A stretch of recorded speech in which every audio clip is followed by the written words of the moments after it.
छोटे से गांव के किनारे घना जंगल था। उस जंगल के बारे में गांव वालों के बीच कई डरावनी कहानियां मशहूर थी।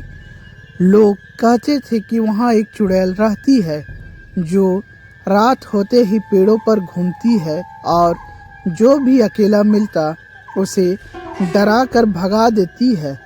इस गांव में रघु नाम का एक गरीब लेकिन मेहनती आदमी रहता था। वह लकड़ियां काटकर बेचता और उसी से अपने परिवार का गुजारा करता था। रघु बहादुर तो था पर अंधविश्वास में विश्वास नहीं करता था। वह अक्सर कहता, जंगल में कोई चुड़ैल नहीं होती, यह सब लोगों की कल्पना है।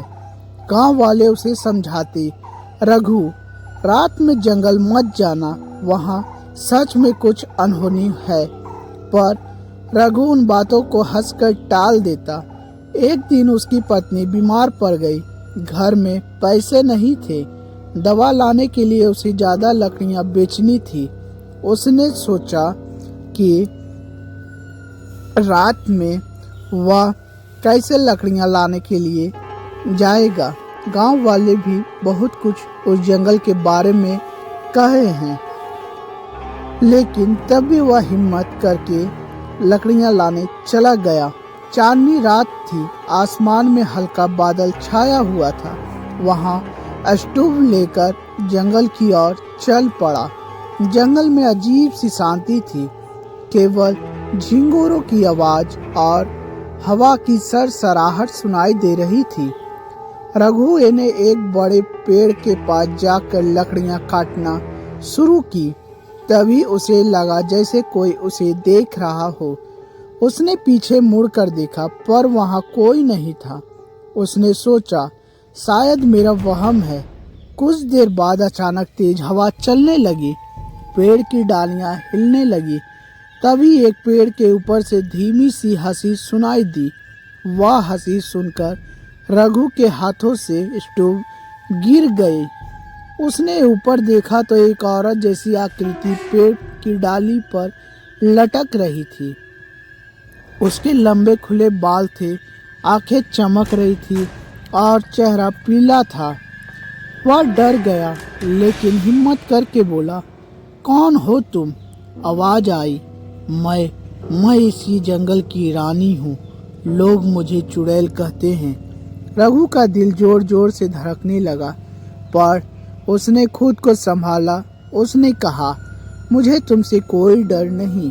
मैं यहाँ सिर्फ लकड़ियाँ लेने आया हूँ। मेरी पत्नी बीमार है। चुड़ैल पेड़ से नीचे उतरी। उसके पैर जमीन को छू नहीं रहे थे। वह हवा में तैरती हुई रघु के सामने आई। उसने गहरी आवाज में कहा, जो भी यहाँ रात में आता है वह खाली हाथ नहीं जाता। तुम्हें भी कुछ देर ना होगा। रघु घबरा गया। उसने हाथ जोड़कर कहा, मेरे पास देने के लिए कुछ भी नहीं है। मैं गरीब आदमी हूँ, बस अपनी पत्नी के इलाज के लिए लकड़ियाँ चाहिए। चुड़ैल कुछ देर तक उसे ध्यान से देखती रही, फिर उसी आवाज बदल गई। वह बोली, तुम्हारी आंखों में सच्चाई है, तुम झूठ नहीं बोल रहे हो। रघु ने साहस करके पूछा, अगर तुम सच में चुड़ैल हो तो लोगों को डराती क्यों हो? चुड़ैल की आंखों में अचानक उदासी आ गई। उसने कहा, कभी मैं भी इंसान थी। गांव वालों ने मुझे गलत समझकर जंगल में अकेला छोड़ दिया। मेरी मौत यही हुई और तब से मेरी आत्मा यहीं भटक रही है।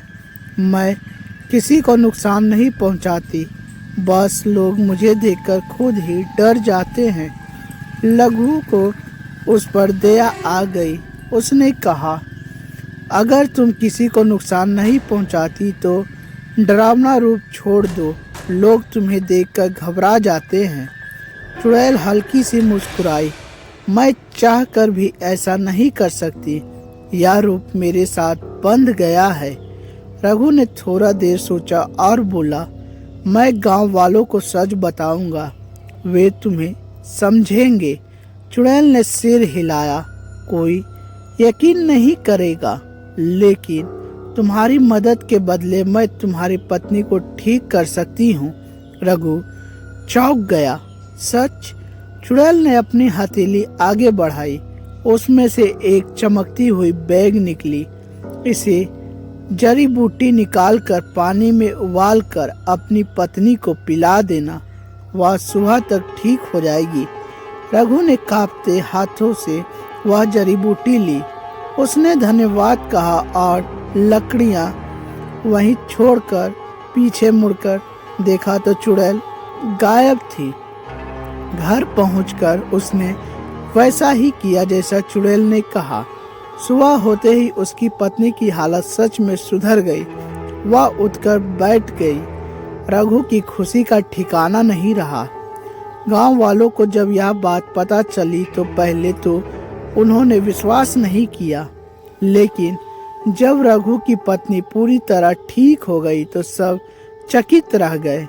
रघु ने सबको जंगल की सच्चाई बताई।